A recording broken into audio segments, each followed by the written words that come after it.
पूछते पूछते थे इस गांव में सबसे गरीब कौन है, क्योंकि आपके मुरीदीन लाखों में थे उस वक्त भी, और अभी तो करोड़ों में। सुभान अल्लाह, जितने कादरी हैं सब गौस पाक के मुरीद, बल्कि और सिलसिले वाले भी सब तरफ गौस पाक का ही फैज पहुंचा हुआ है, वो एक अलग तफसील है फिर कभी। लाखों में उस वक्त भी मुरीद थे गौस आजम रज़ी अल्लाह ताला। अब जिस गांव में पहुंचे पूछा कि सबसे गरीब कौन है इस गांव में। एक मर्तबा सफर हज में थे तो किसी ने बताया हज़रत एक बुढ़िया है, उसका कोई नहीं है और वो बहुत गरीब है, तो मैं उसी के घर क़याम करने का। हजरत बड़े बड़े मुरीदीन कह रहे हैं क़याम करने के लिए अपने घरों में, और आप कहते हैं गरीब कौन है सबसे, तो फरमाते नहीं मैं तो वहीं रुकूंगा। अब वहां गए, जो गांव की सबसे गरीब बुढ़िया थी उसके घर रुके। अब बड़े बड़े मुरीदीन समझ लो आ रहे हैं मिलने के। अब मुरीद लोगों के लिए ये तरीका है तरीकत में, तसव्वुफ में, कि जब भी बुजुर्गों से मिलते हैं तो खाली हाथ नहीं मिलते लोग। हालांकि हम सुन्नियों का इस पे मजाक उड़ाते हैं, मगर बहरहाल हमारे यहाँ तरीका यही। हमारे मखदूम सरकार मखदूम अशरफ जहांगीर समनानी फरमाते हैं, बुजुर्ग जमीन के ऊपर हो या जमीन के अंदर हो, उसके पास जाओ तो खाली हाथ मत जाओ, कुछ ना कुछ लेके जाओ, क्योंकि तुम कुछ ले जाओगे तो फिर कुछ लेकर आओगे। जो खाली हाथ नहीं जाता बुजुर्गों के यहाँ, वो खाली हाथ भी वापस नहीं आता। ये तरीका है हमारे यहाँ, एक तरीका है बुजुर्गों की यहाँ हाजिरी देने की। इसीलिए अगर अंदर है तो इत्र ले जाएंगे, खुशबू ले जाएंगे, फूल ले जाएंगे, चादर ले जाएंगे, और अगर जमीन के ऊपर है तो उनकी कोई जरूरत की चीज कुछ भी लेकर जाए। ठीक, तो अब गौस पाक जिसके घर रुके, अब जो मुरीद आ रहा है वो कुछ ना कुछ लेकर आ रहा है, जो आ रहा है वो कुछ ना कुछ लेकर आ रहा है, जो आ रहा है वो कुछ ना कुछ, सब जमा हो रहा है।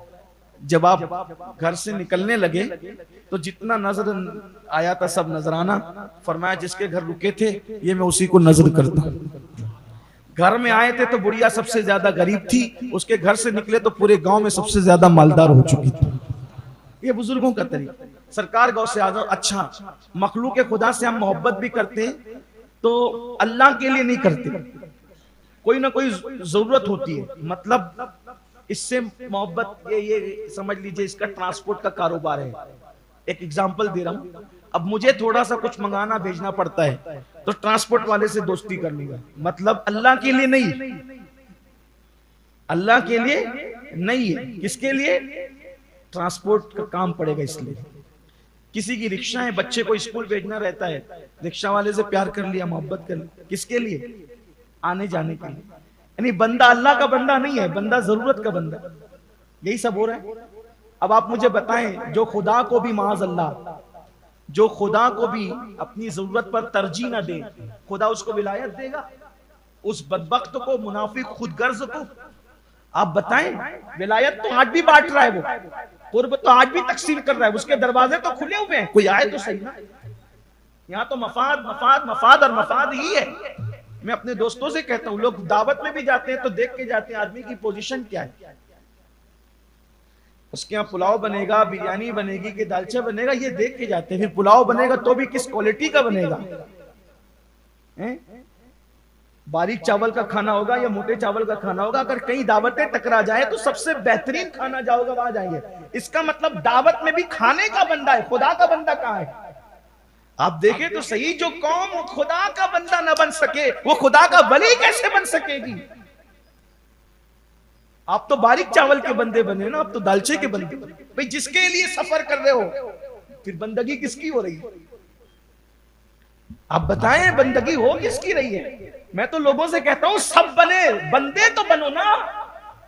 जिस दिन मुसलमान खुदा का बंदा बनेगा उस दिन सारे बादशाहों के ताज मुसलमानों के कदमों में पड़े नजर आएंगे। मकामे बंदगी वो है, इकबाल ने कहा था कि मकामे बंदगी देकर नलूशाने खुदाबंदी। मकामे बंदगी वो है जो मकामे बंदगी पर फाइज हो जाता है, फिर बादशाह उसके कदमों में सर झुकाते हैं, लेकिन मकामे बंदगी तक पहुंच ही नहीं रहे।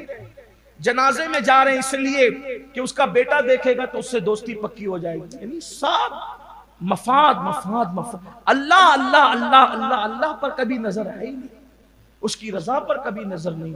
जो मकसूद था उसको भूल गए, जो मतलूब था उसको फरामोश कर गए।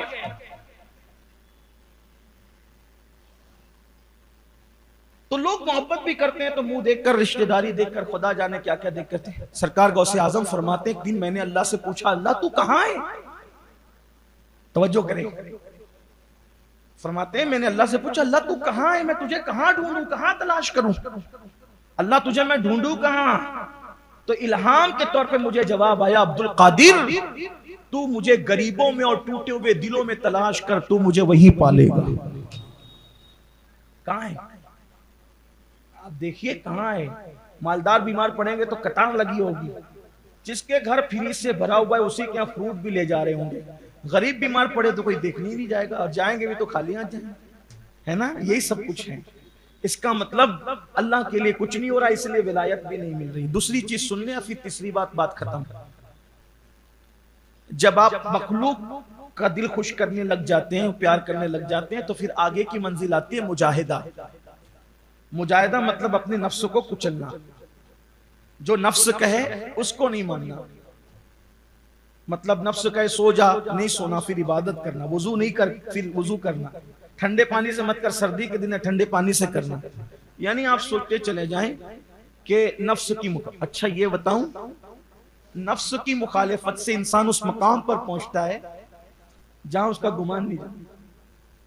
और ये नफ्स की मुखालिफत सबसे बड़ी है, उसको भूखा रखना, उसको प्यासा रखना, उसको नींद नहीं देना। जितना हक है बस उतना ही। इतना खाओ कि तुम खाना खाओ, इतना ना खाओ कि खाना तुम्हें खाए, इतना सो कि तुम नींद लो, इतना मत सो कि नींद तुम्हें लेने लगे। हज़रत सिरी सक्ती हमारे बड़े कादरी सिलसिले के बुजुर्गों में बड़े बुजुर्ग हैं। सिरी सक्ती जुनैद बगदादी के मामू हैं और उनके पीर मुर्शिद हैं। उनको कभी किसी ने बिस्तर पे नहीं देखा, कभी नहीं देखा। आखिरी वक्त में विसाल से चंद रोज पहले बिस्तर पे देखे गए, बीमार हुए जब, किसी ने बिस्तर, लोगों को ये कहानी किस्सा लगता है, लोग इसमें हंसते हैं, कैसे हो सकता है। मैंने कहा इश्क करके देख, उस मंजिल का मुसाफिर बन के देख, तब पता चलेगा नींद उड़ती कैसे। इश्क नींद उड़ाता है। हम लोग सोते ही रहते हैं। ज्यादा सोना, ज्यादा खाना, भूख न होने पर खाना। हदीस पाक में आता है कि उनके बिल्कुल करीब में रहता है अल्लाह का अज़ाब। ज्यादा सोने वालों पे, ज्यादा खाने वालों पे, भूख न होने पर भी खाने वालों पर अल्लाह का अज़ाब सरों पे मंडलाता रहता है, बहुत करीब रहता है। अगर खुदा को अपनी रहमत की तरफ तवज्जो ना हो तो वह अज़ाब में गिरफ्तार हो जाए।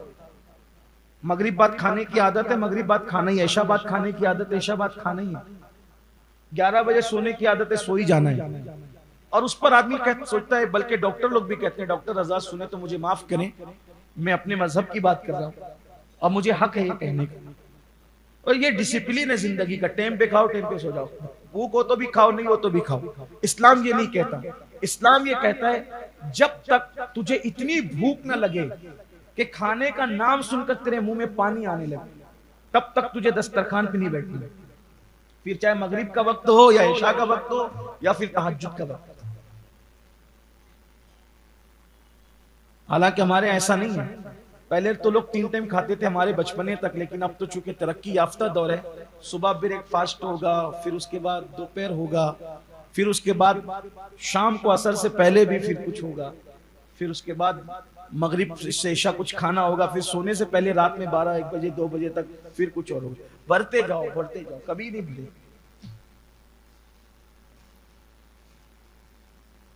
नफ्स की मुखालिफत,